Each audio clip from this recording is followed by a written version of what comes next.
Le cardinal Burke a lancé un avertissement très dur à toute l'Église, précisément à l'occasion de l'anniversaire de Fatima. Il a parlé de trahison, de mensonge, d'un message que Rome a ignoré pendant plus d'un siècle.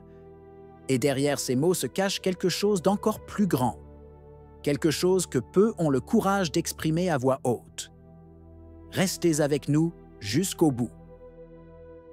Dans le silence d'une église qui semble ne plus pouvoir parler, une voix solitaire s'est élevée avec force, celle du cardinal Raymond Burke.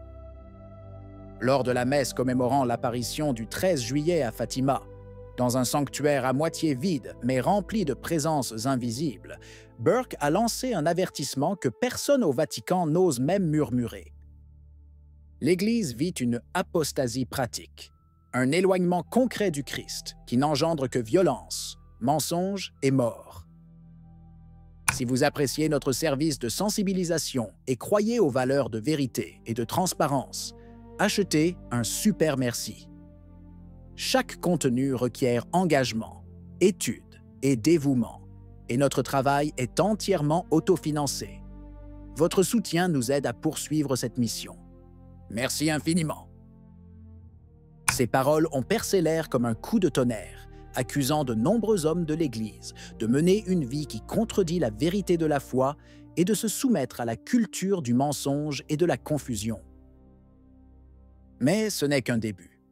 Selon les personnes présentes, le cardinal a également abordé d'autres questions épineuses, suggérant que le message de Fatima et sa tragique pertinence englobent bien plus que ce que suggèrent les récits officiels. Ces allusions, voilées mais sans ambiguïté pour ceux qui savent lire entre les lignes, ont laissé beaucoup de gens inquiets et désireux de savoir dans quelle mesure le Vatican a trahi le cœur du message marial. Son discours n'était pas une simple homélie dévotionnelle, mais une mise en accusation d'une Église qui, sous le pape Léon XIV, semble de plus en plus déterminée à ignorer Fatima pour ne pas déranger le monde. Ce qui est le plus frappant dans la scène de dimanche dernier, ce n'est pas seulement la gravité des paroles du cardinal Burke, mais le silence assourdissant de tous les autres. Tandis que lui, seul à l'autel, parlait de la confusion, des mensonges et de la violence qui était entrée jusque dans les sacristies. Aucun évêque ni prélat de poids ne se présenta. Une image qui décrit bien l'état de l'Église aujourd'hui. Un cardinal âgé, isolé et minoritaire, qui ose dire la vérité devant un peuple perdu et une hiérarchie qui fait semblant de ne pas entendre. Au cours de son homélie, Burke n'a pas simplement décrit l'apostasie comme une idée abstraite.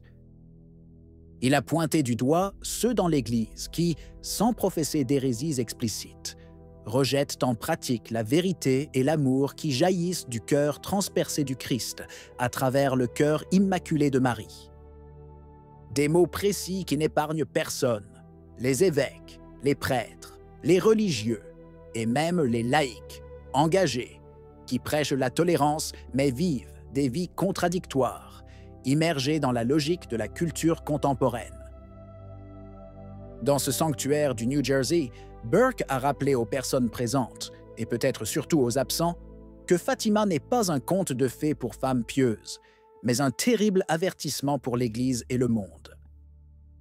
Une autre question non résolue qui a émergé en marge de la célébration est celle du troisième secret de Fatima, qui continue de susciter des discussions et des divisions même parmi les hommes d'Église. Dans son homélie, Burke ne l'a pas mentionné directement, mais sa longue histoire d'intervention sur le sujet et le contexte de l'événement lui-même ont attiré l'attention sur ce chapitre sombre. Selon la version officielle, le troisième secret a été révélé dans son intégralité en 2000, lorsque le cardinal Joseph Ratzinger, alors préfet de la Congrégation pour la doctrine de la foi, a publié un texte décrivant une vision apocalyptique. Un pape marchant parmi les ruines, tué avec des évêques, des prêtres et des fidèles. Une scène dramatique, mais interprétée par Rome comme symbolique, faisant référence à la persécution de l'Église au XXe siècle et à l'attentat contre Jean-Paul II. Cependant, de nombreux érudits et prélats ont immédiatement contesté cette interprétation, arguant que la révélation n'était qu'une partie du secret ou qu'un fragment crucial manquait. Parmi les sceptiques les plus connus se trouvait le père Ingo Dollinger, ami personnel de Ratzinger, qui déclara publiquement avoir appris de lui qu'il y avait plus que ce qui était publié. Dollinger a déclaré que la partie manquante parlait explicitement d'un mauvais concile et d'une mauvaise messe qui affecterait l'Église dans un avenir proche.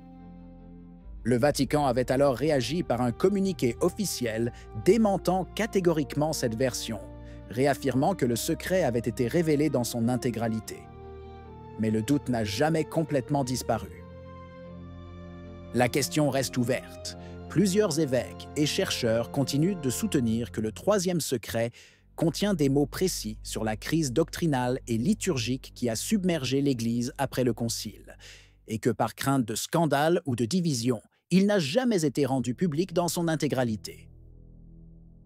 À la lumière des paroles du cardinal Burke et de sa cohérence sur ces questions, il n'est pas difficile de lire son insistance sur le message de Fatima comme une invitation à faire face non seulement à ce qui a été dit, mais aussi à ce qui n'a pas été dit. Un autre point crucial du message de Fatima, auquel le cardinal Burke a souvent fait référence au fil des ans, est la consécration de la Russie au cœur immaculé de Marie.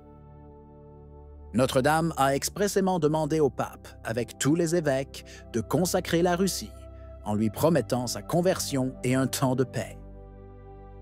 Au siècle dernier, divers pontifes ont accompli des actes similaires, mais jamais de la manière indiquée. Pie XII a consacré le monde en termes généraux. Jean-Paul II, en 1984, avait évité de mentionner la Russie pour ne pas perturber l'équilibre politique. Le pape François, en 2022, a inclus la Russie et l'Ukraine dans une prière de consécration, mais sans préciser qu'il s'agissait de l'accomplissement de la demande de Fatima. Burke, pour sa part, a clairement affirmé qu'il est évident que la consécration n'a pas été réalisée de la manière demandée par Notre-Dame, soulignant la nécessité d'un acte explicite, réalisé en union avec tous les évêques. À la lumière de ces lacunes, de nombreux croyants et observateurs se demandent si le pape Léon XIV accomplira enfin l'acte attendu depuis plus d'un siècle, en prononçant les mots exacts et en appelant les évêques du monde à le rejoindre. Ou si son pontificat, comme ceux de ses prédécesseurs, se limitera à des demi-mesures et à des silences, laissant sans effet la promesse de paix annoncée à Fatima. Qu'en pensez-vous? Si vous avez aimé la vidéo, laissez un commentaire. Amen. Que Dieu vous bénisse.